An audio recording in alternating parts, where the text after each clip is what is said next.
Welcome back to Mouselip's Chess Channel. I am going to try doing a Banter Blitz game.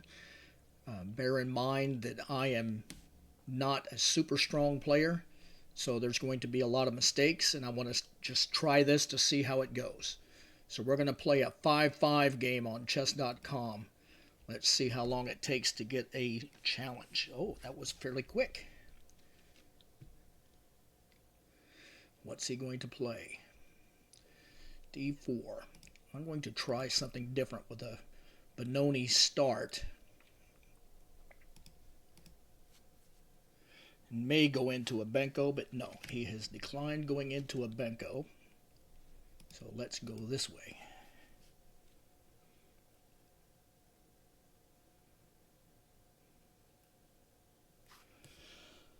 This can become sort of a Blumenfeld gambit. It will be a Benoni.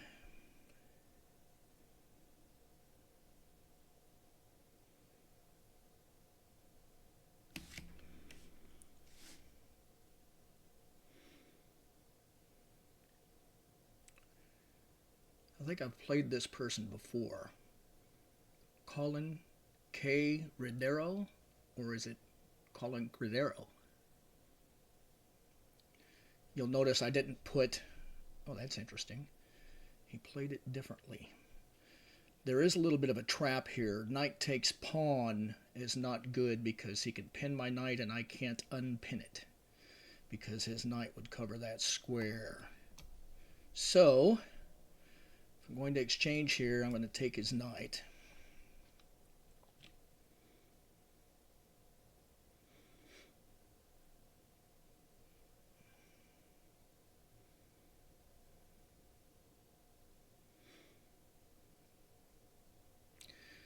And he may have some possibilities of going in with a bishop c4 and trying to hit f7. I could just play knight up and then queen to e7 if I need to. Thinking of d6 and if bishop c4, bishop e6, queen takes the pawn, threatening the rook. Yeah, that's not good. So let's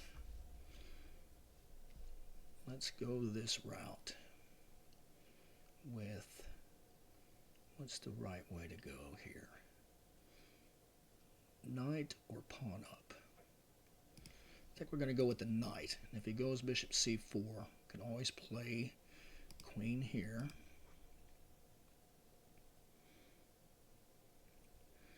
And we can eventually get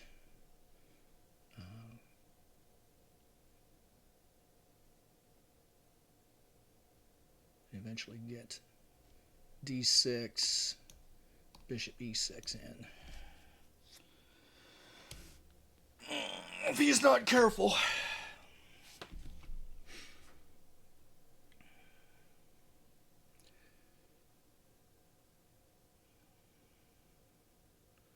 There's also the possibility of chasing him away with knight b4, but that's just a one move thing. I want to get developed. My queen's in the way of the bishop, but he's going to end up having some problems too. Let's see.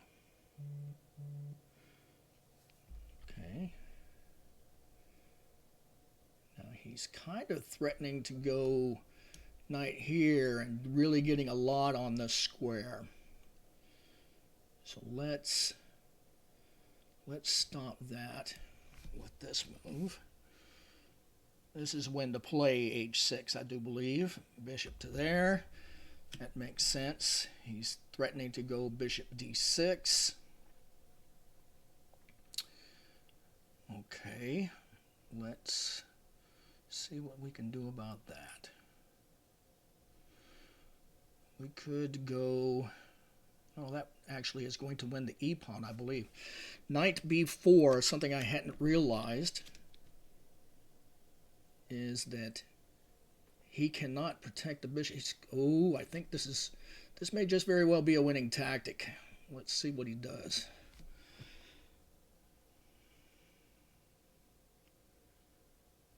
Because he's got a problem with his e-pawn. And then two bishops. He's got one bishop that's kind of hanging. Oh, and then c2. Yeah, I think he's in trouble here. I think he's got an issue.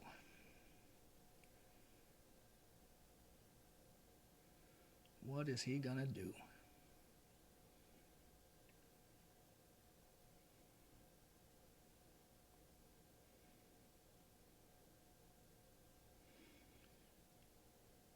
Yeah, he's thinking now. What will happen?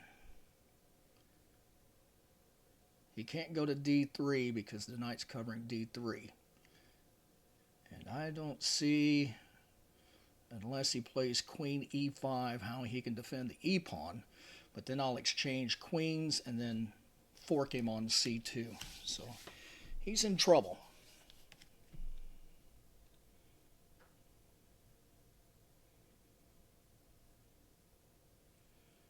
He's down to 2.5 minutes, so I've got a 30-second advantage on the clock and a good position.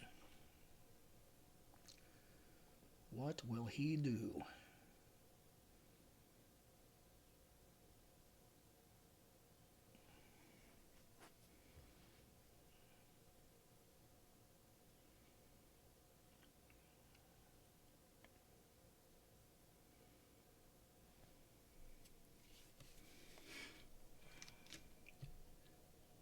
He's down to 2 minutes. I have a 1 minute advantage. He went back. I'm going to take his king pawn with check. He moves his bishop back, and I'm going to fork him. And take his rook.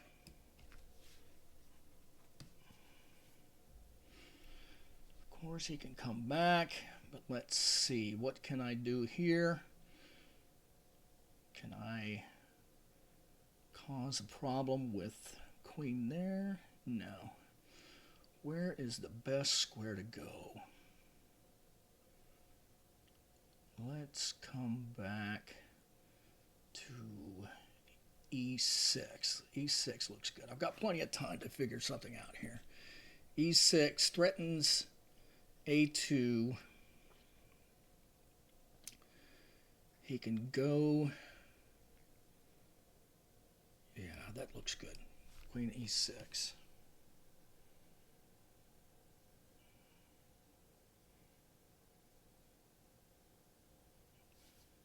Okay. Now, can I save my knight? Or should I even worry about saving my knight? Let's see. I could check him over there on h3, forcing, it doesn't force king g1. So the question is, should I take on a2 or should I develop? And I'm already up the exchange.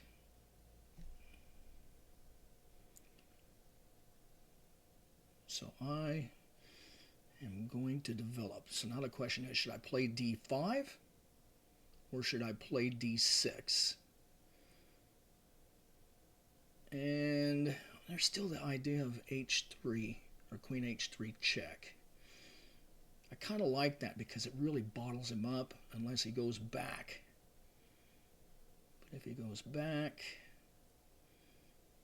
what am I down to? I'm down. I need to start moving. Queen checks. I'm ahead, so let's keep this up.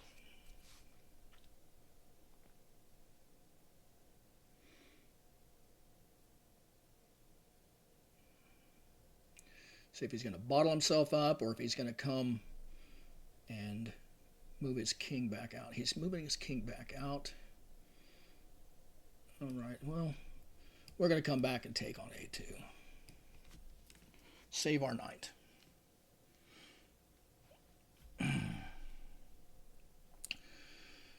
Okay, now the question is, what kind of problem am I going to get into now? If I go over here, am I going to be safe? Is this safe? And I think that I'm safe.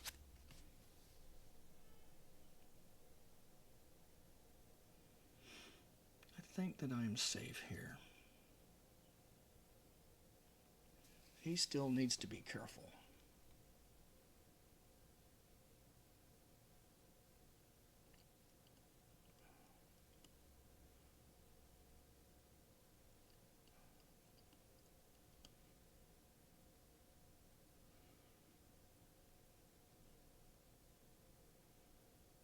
He's still in some kind of trouble here. I need to be careful not to get into trouble. This is why sometimes you just need to take care of your king. So I need to be careful.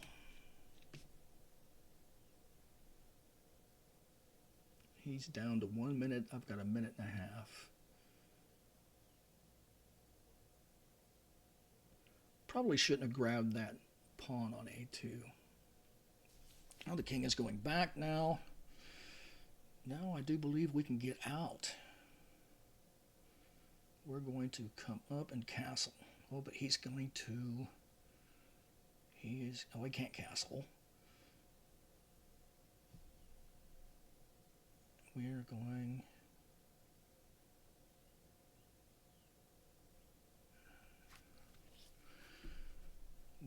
to go here and then to f6.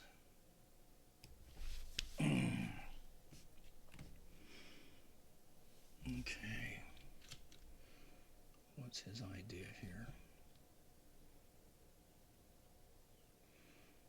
What's he going after? He's going after a check. But I've got my queen on it. Let's kick him and see where he goes. That's a nice kick. He's not really threatening that. Oh, he is threatening that. Okay, he is threatening that. You just goofed up. Let's... Can I get away with a check over there? You goofed up. Okay, we're going to check him here. It's going from bad to worse.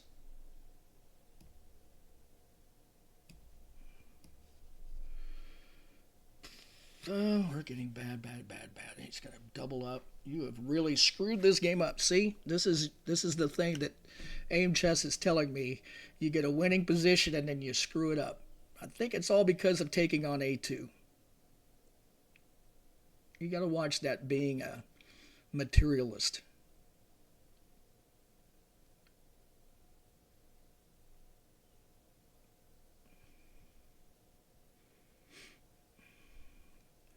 If I can survive this, it's going to be a miracle.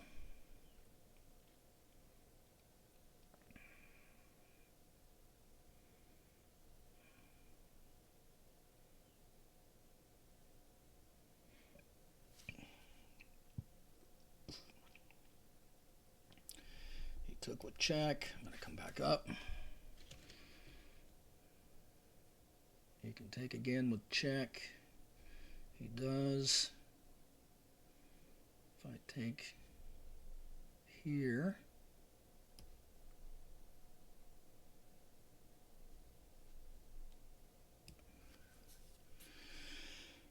and come back, am I going to survive? We're both very low on time. Okay.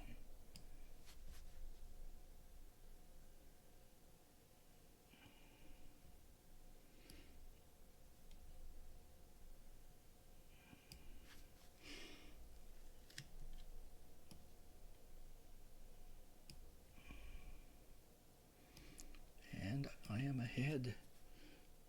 I'm winning again. Woohoo! Now I just can't lose on time. That's a big threat. I have lots of big threats. Let's see. Knight here.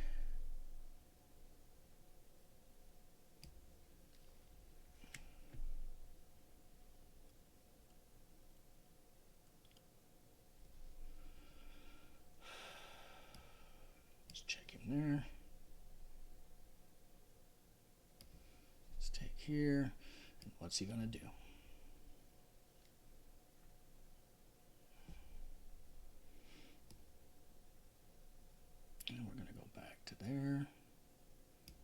has no more checks. They're viable.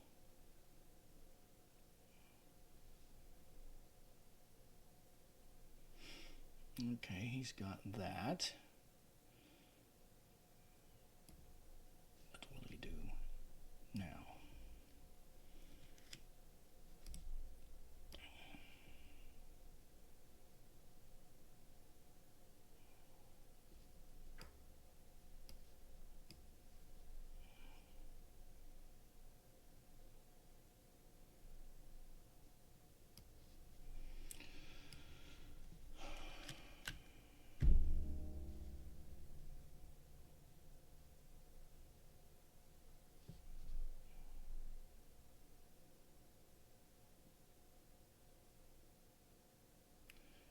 It's amazing how this can turn back around real quick. He's going to lose on time if he doesn't hurry up.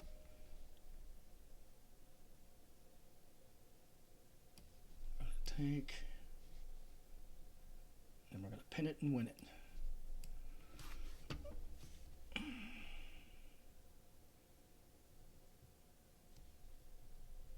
Yay, I won the game. Okay, so what I wanted to show you after this game is done is how I import back into SCID-vs-PC my new games. So we're going to close this for a moment. Go to Home. I'm going to go to the game. We'll click the Share button. Select PGN. And I'm going to highlight that. Control-C to copy it. Go to my SCID-vs-PC. I don't want to be in the Blitz example from the last video. I want to be in my Blitz, my real Blitz database. And now I've got that copied to my clipboard. So I'm going to edit, paste PGN, and there's the PGN. And I'm going to import that. And now I'm going to save it by saying add game and save. Now it's put K. Rodero versus Mouselip over here. Now, I want you to notice something that's really cool. If I click on this one that's where I played white, the board switches to white. If I play the one if I look at the one I just played where I'm playing black, double click it, it automatically flips. And the way you do that, as far as I know, this is only available in SCID-vs-PC. It's not in the original SCID. You go to Options, My Player Names, and put your player name in there. And then when you open a game with that player name, it will automatically flip, if necessary, to whichever color you're using. And if you have multiple names, you can put them in there. If you have a favorite player, you can put them in there. And if you have, say for instance, you have one in here, I put K. Rodero, it will go by the, since this would be a conflict, is it going to flip to white or is it going to flip to black? Well, it goes in order of what is listed here. So with Mouselip first, it would flip to the black. So you could put some of your favorite players' names in there if you have a database of your favorite players. And then when you double click one of their games, it'll automatically flip to their side, which is really handy.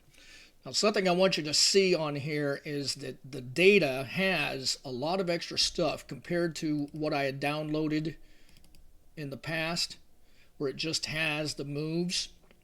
The new games has a clock and a timestamp. Now, the clock is a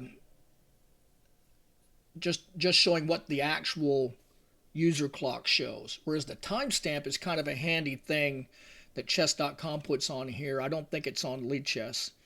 That shows the tenths of a second it took to move. So you can look at this and see which ones took a long time. Like for when white played knight takes d5, it took 28 seconds, because remember that's in tenths. So we need to put a decimal point right there between the 8 and the 1. So 28 seconds. I took 20 seconds to respond. So there's a few that took a long time. When I played knight c6, it took me almost a minute to play that move, which is pretty cool to see the timestamps in here. But the clock is also useful if when you go to the graph, you actually get a time graph in seconds. and you see that there's a light blue and a dark blue. The light blue is white, the dark blue is black, and you can see which moves took a long time in seconds. Let's see, here's a black move, Queen H3. In seconds, it took me more than a minute to make that move. Took me just about a minute to make that move, which is, it's a pretty cool thing that that shows up with this graph on SCID versus PC. I've found sometimes that if I have a long think, it's bad thinking. But if you take your time and play right, then it's okay. But usually when I take a long time, I don't know what's going on and I need to reevaluate the position. But anyway, I hope you enjoyed the game and a little bit of some tidbits on using SCID versus PC, how to add your games. Now, from now on, if you add all your games this way, you will have this clock and timestamp in your PGN file, and it stays in your database. Thank you very much for watching. Well, here is an addendum. I just realized there's another interesting thing I can point out. I was wondering while I was playing that game, his name looked familiar. So if I look at, I've got this game open, Colin K. Rodero versus Mouselip. If I go over here to the left and click the username, up here in the player information, it shows that I've had 7 games against this user. That's why it looks so familiar. And of those games, he has won 5 and only lost 2. So I've only beaten this guy 2 times. If you click this 7 where it shows the 7 games, it will then filter this Blitz database to those 7 games. So let's click on that, and it shows the games here. So you can say he won this one, I won that one, he won this one, he won this one, he won this one, he won this one, and then finally I beat him again. So I've played this particular user since 2019. Played him twice in 2019, once in 2020, 3 times in 2021, and finally now in 2024 I got another revenge. So I added another win against him to try to even the score. So that's another useful thing for looking at the people that you're playing against. If you see a familiar name, you can do, like I said, click the username, click the filters, or click the number of games to get the filter, and you'll see the actual games. Hopefully, I'm ready to publish this one. This will be my 5th video. Thank you for watching.